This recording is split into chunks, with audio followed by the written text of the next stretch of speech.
Hi everybody, this is going to be a pretty quick lesson, I think, lesson 16. How can we multiply and divide rational numbers efficiently, and what patterns exist? Okay, in order to do this, let's look at example 1, and let's see if we can find a way to do this efficiently. I'm just going to talk real quick. If I had to multiply this out right here, I could say that negative 6 times 2 is negative 12, and then if I multiply that by negative 2, I get positive 24, and then I multiply that by negative 5, and I get negative 120, and then if I multiply that by negative 3, I can get positive 360 because they have the same signs. Now, it is okay to solve it in order like that. I don't really want your work to go across, though. I'd rather see it going down. But that was just kind of a quick, brief overview of showing you what process you'd have to go through to get the right answer there. So I'm now going to show you, and you're going to write this with me, I'm now going to show you how we can do this efficiently. So what we want to do is look for patterns. And I've told you before, I like math. I consider myself pretty good at math, but I still am looking for the easiest way to solve things. So what I want to do is take a look at the numbers and say to myself, is there anything I can do to make that easier? Since they're all being multiplied, you actually can multiply in any order you want. And if you're not sure why that's the case, take a look at this quick problem. 2 times 3 is 6. 6 times 4 is 24. What if I mixed up the order? What if I said 3 times 4 times 2? 3 times 4 is 12, and 12 times 2. Okay, that also gives me 24. Okay, what if I started with the 4, then the times 2, then times 3? 4 times 2 is 8. 8 times 3, 24. Okay, so it doesn't matter which order I have those numbers in, I am going to get the same answer. So with that, we can actually multiply these in any order we want to. I love when I see negative 2 times negative 5. Not only will it give me a positive number, it'll give me a positive 10. It is really easy to multiply by positive 10, and we'll apply that in just a second. The other thing I can do is negative 6 times 2, which is negative 12. So I have negative 12 times positive 10, and I still have this negative 3, so times negative 3. Okay, I don't quite want to multiply by 10 yet. And another reason is, here's a negative, and here's a negative. Why don't I multiply the negative times negative, and I get negative 12 times negative 3, which is positive 36. And then watch how easy it is to multiply by 10. You just add the 0 because it's a whole number, 360. Positive 360. So I don't really have to do anything off to the side. This problem right here, you might not have known that that was negative 120. You might have had to work that off to the side. So a lot of those we're able to do in our head.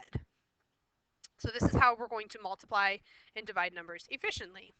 All right, rules for multiplying integers is that if they have the same sign, it's a positive answer. If they have a different sign, it's a negative answer, which we applied here and we've been doing in class. What are the benefits for choosing one strategy versus another?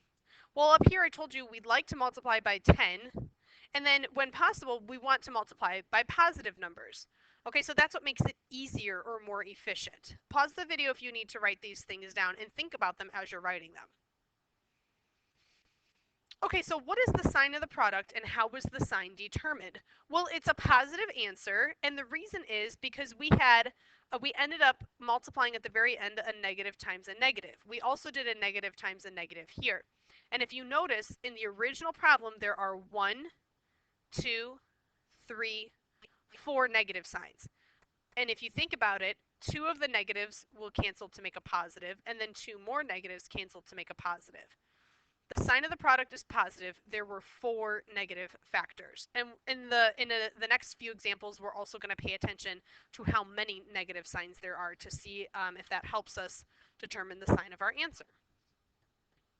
Okay, in exercise 1, we've got the problem negative 1 times negative 3 times positive 10 times negative 2 times 2.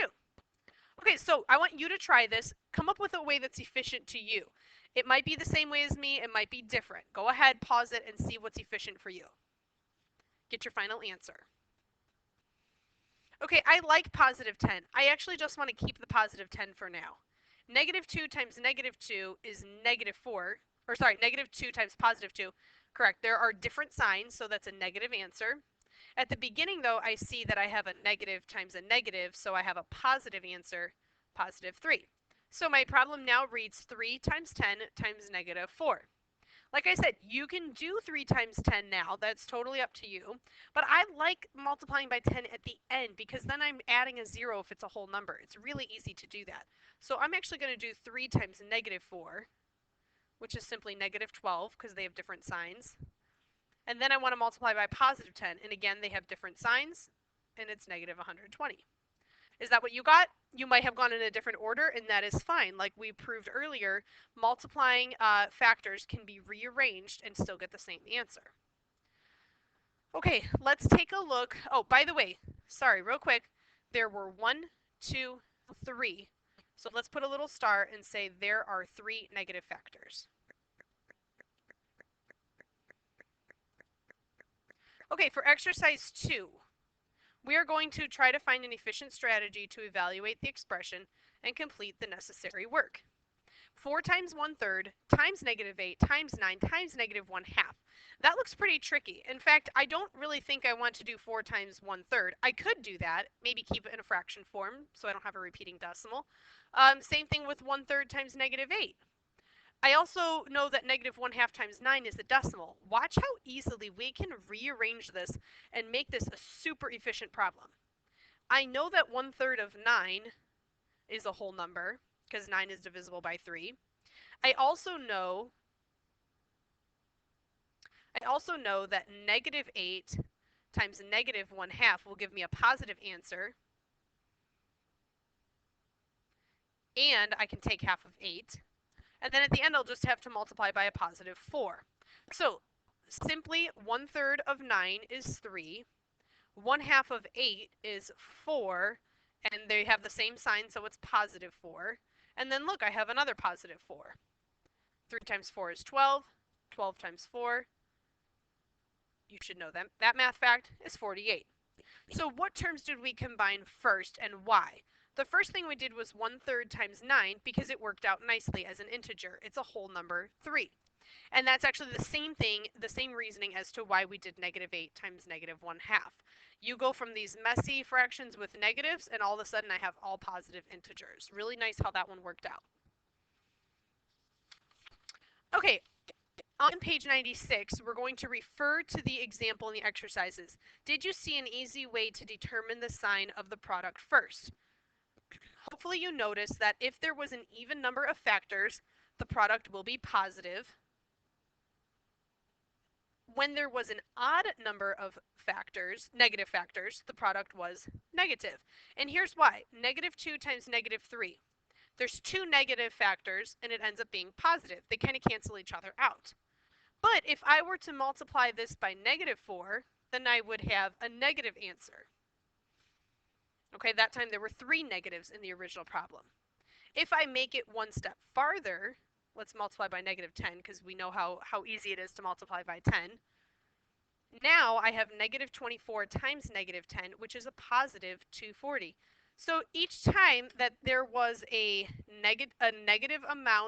odd amount of negatives, the answer was negative. But if there was an even number of negatives, the answer was positive. If you don't remember this, that is okay. I would rather you show your work carefully and get the right sign that way. Okay, example 2 and exercise 5. These are talking about the distributive property. This was back from an earlier lesson where we had 5 and 1/3 could be written as 5 plus 1/3. And negative 3.5 could be written as negative 3 plus negative 1/2. The way we're going to figure this one out is I want to do negative 6 times 5, and I'm also going to do negative 6 times 1/3. I can easily find a third of negative 6, and I can easily do negative 6 times 5. The and means that I combine them, so now it's just negative 30 plus negative 2. And that's it. That's really all you have to do for that. Much easier than multiplying the whole thing out. Okay, the next one is pretty much the same, but this time it's 9 times negative 3, and we're doing 9 times negative 1/2.